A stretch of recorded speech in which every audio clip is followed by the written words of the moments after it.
Hello everyone, my name is Vikas Diwakar और आज इस वीडियो हम सीखने वाले हैं क्लास 9 का टॉपिक का नाम है मोलिकुलर मास ऑफ कंपाउंड, मतलब यौगिक का अणुभार कैसे निकाला जाता है। तो सबसे पहले होता क्या है, molecular mass of a compound is the sum of the atomic masses of all the atoms are present in one molecule of that compound. मतलब एक कोई कंपाउंड होगा, उसके अंदर जितने भी एटम होंगे उन सभी के मास को जोड़ दो तो क्या आ जाएगा भाई, पूरे कंपाउंड का मोलिकुलर मास आ जाएगा। ठीक है, तो वही चीज ये कह रहा है कि मतलब यौगिक का अणुभार उस यौगिक के एक अणु में उपस्थित सभी परमाणुओं के परमाणु भारों के योग को कहते हैं। मतलब जितने भी अणु के अंदर परमाणु है सबके मास को जोड़ दो तो उसको क्या बोलेंगे हम, अणु का भार, या फिर उसको बोल सकते हैं क्या नाम है, अणु का द्रव्यमान भी बोला जा सकता है। ठीक है, तो भाई ये होता क्या, कैसे निकाला जाता है। जैसे मान के चलो हमें निकालना हो H2O, मतलब वाटर का निकालना है, वाटर मतलब पानी। तो हाइड्रोजन का कितना गिवन है, ये एग्जाम में भी गिवन होते हैं। जैसे हाइड्रोजन का कितना है, 1 है भाई, ऑक्सीजन का कितना है, 16 है। ठीक है, तो हमें निकालना किसका है, वाटर का निकालना है, H2O का। तो हाइड्रोजन कितने हैं हमारे पास, 2 हाइड्रोजन कितने हैं, तो 2 हाइड्रोजन का होता कितना है, 1, तो इससे गुणा कर देंगे, फिर प्लस,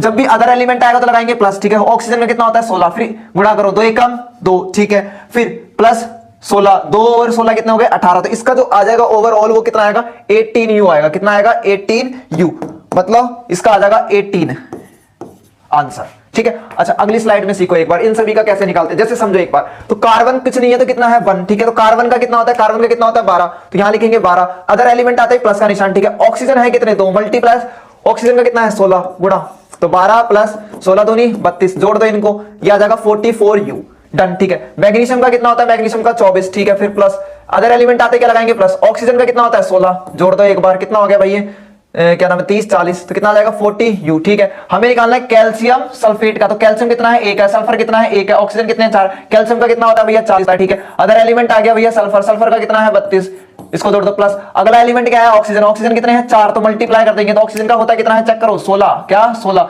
ठीक है, तो 40 लिखो, फिर प्लस कर दो भाई 32, फिर प्लस 16 चौके कितने हो गए, 64, सबको जोड़ दो, सबको जोड़ दो तो कितना हो रहा है ये, तो 40 और 70 कितने हो गए, 72, 40 और 32 कितने हो गए, 72, 72 64, 72 और 64 को जोड़ो कितने हो गए, 6 4 10 136U, कितना आ गया 1।